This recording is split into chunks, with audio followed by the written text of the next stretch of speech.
Olá, eu somos estrangeira.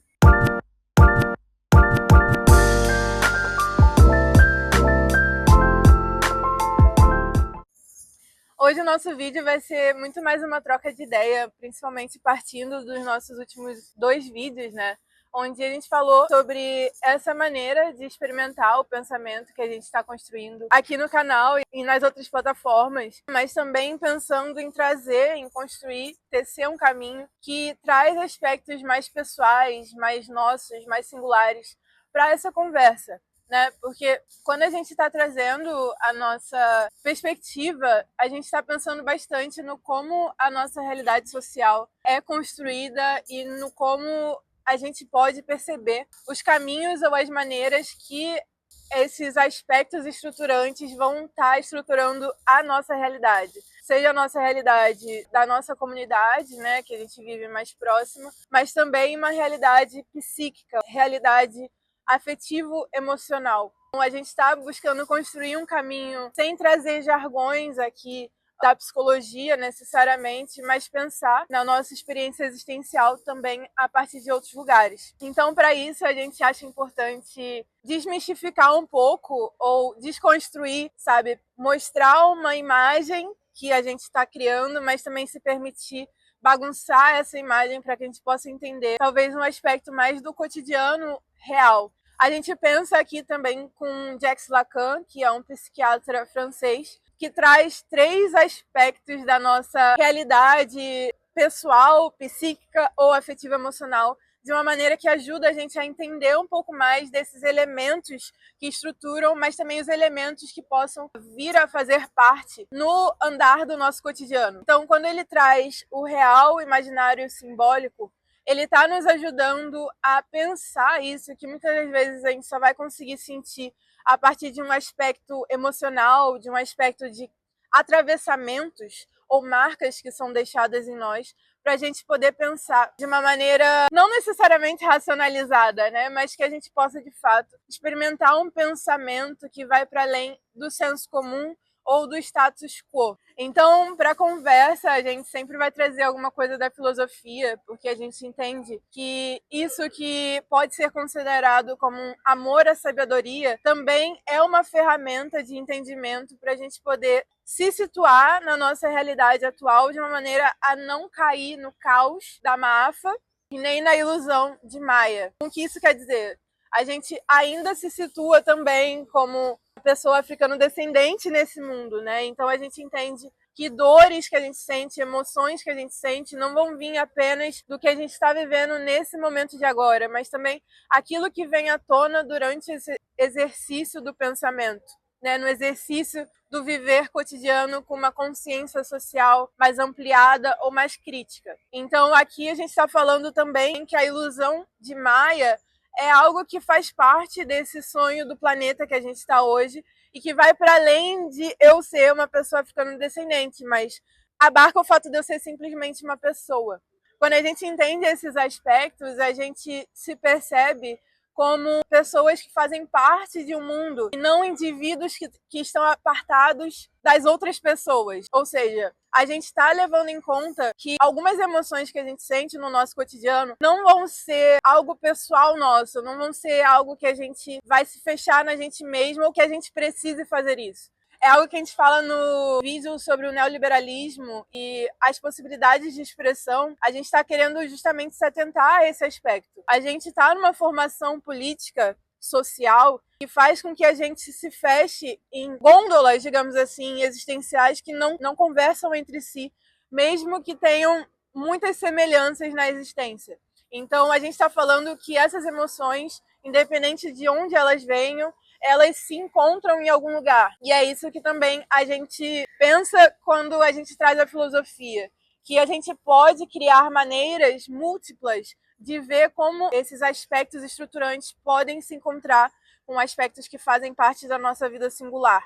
Que a gente então possa conseguir se enxergar um no outro. Até então, a gente vem construindo um caminho de pensar bastante a questão da realidade social nesses aspectos que a gente não costuma pensar para além de um espaço específico para esse pensamento, aqui justamente para que a gente saia de um lugar do cinismo, uma área da filosofia que é uma atitude filosófica do descaso com as convenções sociais, ou com isso que a gente chamou de status quo ou senso comum, de uma maneira aberta e irônica. Ou seja, a gente vai, então, se situar em relação a essa sociedade, ou a realidade social, ou aos elementos estruturantes, de uma maneira fingida ao se relacionar com isso, com uma intenção de sempre expor uma contradição presente nessa realidade, sendo essa realidade demonstrada em uma pessoa específica ou no nosso cotidiano. Porque quando a gente pensa em algo que vai ser uma construção de cada passo, a gente está entendendo que também é algo que a gente vai estar praticando. Então, não necessariamente a gente já vai ter uma habilidade de responder em relação a isso que a gente percebe da nossa realidade social, do nosso meio externo. A gente não necessariamente vai saber lidar com isso. Então, a gente também diz que a prática de se dar conta da sua própria atitude filosófica em relação ao mundo também vai dizer muito sobre essa abertura de lidar com as coisas, mas também vai te guiar mais facilmente a ver as dificuldades que você tem em lidar com esse mundo. A gente está construindo um caminho de sair desse certo cinismo ou de uma atitude filosófica de perceber as coisas, mas por perceber as coisas, se ver fora dessas coisas, para que a gente possa trazer um pouco do encantamento. A gente pensa aqui, junto com o Luiz Rufino e o Luiz Antônio Simas, no livro Encantamento, Políticas de Vida, sobre políticas de vida, que fala sobre esse caminho que é possível, mas não costuma ser percorrido normalmente. Até mesmo entre nós que estamos num campo, talvez, de uma luta pelos direitos humanos, dos movimentos sociais, pessoas mais relacionadas diretamente com esse olhar, né? Com essa atitude, não necessariamente filosófica, mas necessariamente uma atitude. Com o encantamento, a gente traz o questionamento. Qual a tonalidade dos afetos e intensidades que conectam as dinâmicas relacionais? Os autores apresentam dois caminhos no início do texto, para que a gente possa pensar nesse escoar da água como se ela tivesse acontecendo ao mesmo tempo. Ou seja, eles buscam construir um caminho para que a gente não caia numa dicotomia entre, por exemplo, vida-morte, encantamento, envenenamento. Eles estão, na verdade, demonstrando para nós que para a gente enfrentar essa realidade social que a gente está, numa prática realmente cotidiana, realmente numa atitude agora filosófica, né, de você exercitar um pensamento e construir esse pensamento como uma coisa aberta, uma coisa que está acontecendo, está em devir, de maneira a não se perder em nenhum dos lados do espectro, ou nenhum dos dois caminhos que estão se apresentando ali. Um dos caminhos é o encantar da serpente, que diz respeito sobre esse cuidar de uma intenção, desse fingimento ou dessa sátira que a gente faz sobre o sistema mundo global. Ou quando a gente percebe que a gente já tem certa consciência social crítica ou uma certa consciência social ampliada, a gente passa a agir como se a gente já tivesse transcendido aquilo. E, na verdade, quando a gente traz requete, a gente está falando que isso, na verdade, é uma atitude a ser contínua ao longo dos seus dias. O outro caminho que os autores apresentam é o de sucumbir ao bote da serpente e ao veneno da morte que ela te traz. Esse é um estado que a gente pode se manter ou se encontrar, que é de alienação a essa nossa capacidade de agência, ou essa possibilidade da gente se colocar nessa atitude do pensamento, né, que é nossa, é singular, de exercitar uma agência ativa na sociedade, não necessariamente sobre a sociedade. A gente costuma buscar ou ter a intenção, quando a gente entra nesse discurso sobre a realidade social ou sobre os aspectos estruturantes, de buscar mudar essa macroestrutura, como a gente falou em um dos vídeos sobre a perspectiva afrocentrada. Mas a gente está falando aqui que a agência ativa, singular, é algo que vai ser feito em sociedade, não necessariamente sobre essa macroestrutura. Então é algo muito mais desse caminho da micropolítica, das dinâmicas relacionais. A gente se encontra no movimento de fazer um salto essencial, de começar a craftar, então, um conjunto de estratégias e táticas para lidar com essa realidade que a gente percebe. Aqui a gente leva em conta que esse craftar, muito dessa linguagem dos games, né, diz respeito sobre você pegar um elemento, talvez, de uma matéria-prima da natureza e algum elemento químico ou alguma ferramenta e transformar em algo específico que vai te ajudar ou a abrir o caminho ali para você completar as missões ou a matar os monstros ali da melhor forma sem levar tanto dano. A gente entende que o encantamento não é sobre viver no mundo de Alice, mas viver no mundo realmente encantado, que cada um vai escolher aí o personagem, tá, da sua infância, de preferência, que vai ser colocado como esse sujeito que é histórico, que é político, que é adulto, né? É uma pessoa que tem voz ativa. Tomar essa agência que a gente vai ter, então, na sociedade, a partir de um movimento, de um conjunto de atos de afirmação de vida. Então, a gente elenca aqui 3 aspectos que eles trazem. Um desses conjuntos pode ser a prática política e educativa de base comunitária entre todos os seres e os ancestrais. Quando a gente fala essa frase, parece que a gente está falando de algo, talvez, de uma formação de um quilombo,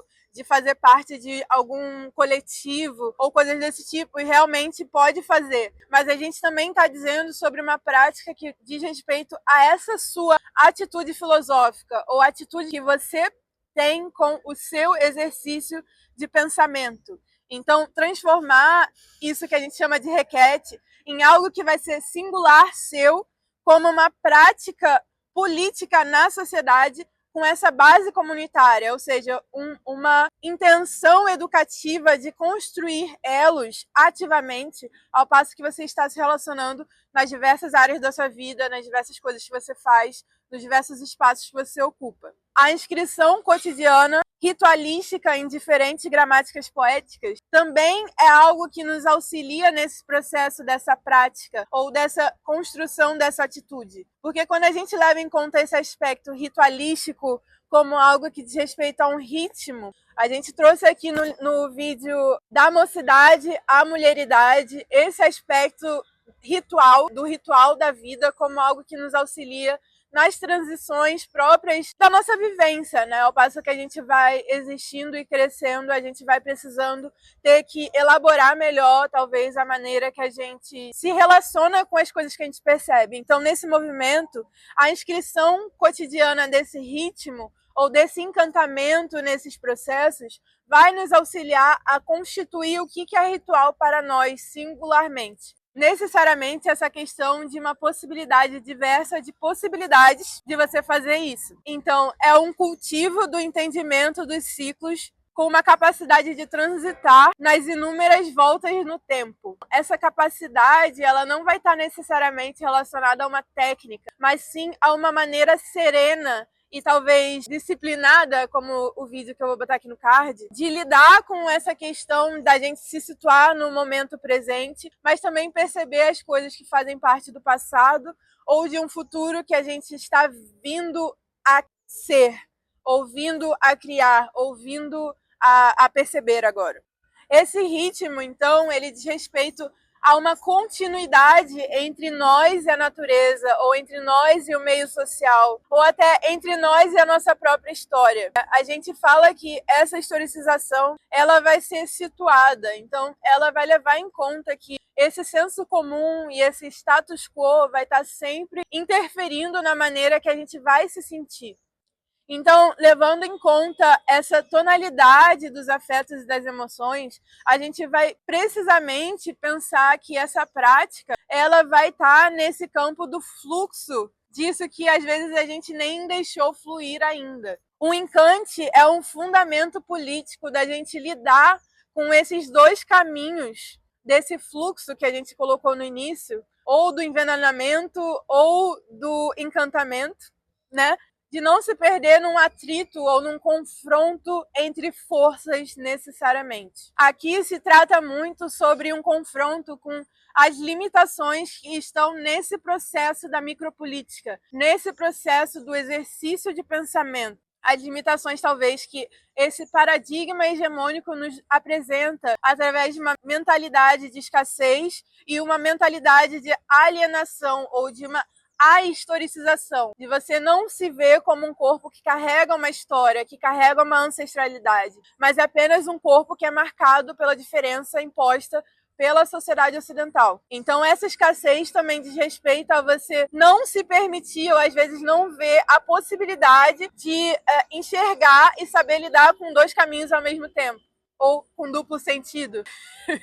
Então é isso que a gente queria falar hoje, assim, porque eu acho que parte do exercício do pensamento é a gente falar sobre coisas que a gente não fala nunca, né? Eu acho que é simplesmente isso que a gente está fazendo aqui na nossa comunidade, para que a gente possa realmente criar um espaço seguro para falar sobre todos os elementos que fazem parte da nossa vida, e não apenas alguns deles. E Anko Jasaneb, que a gente possa se manter vivo, próspero e com saúde nesse processo, se permitindo falar mais daqui, mais de acolá, mas sempre continuando adiante, assim, sempre fluindo junto com essa respiração, com a retidão de Maat, com esse amor que também é construído em relação à sabedoria e todas essas coisas.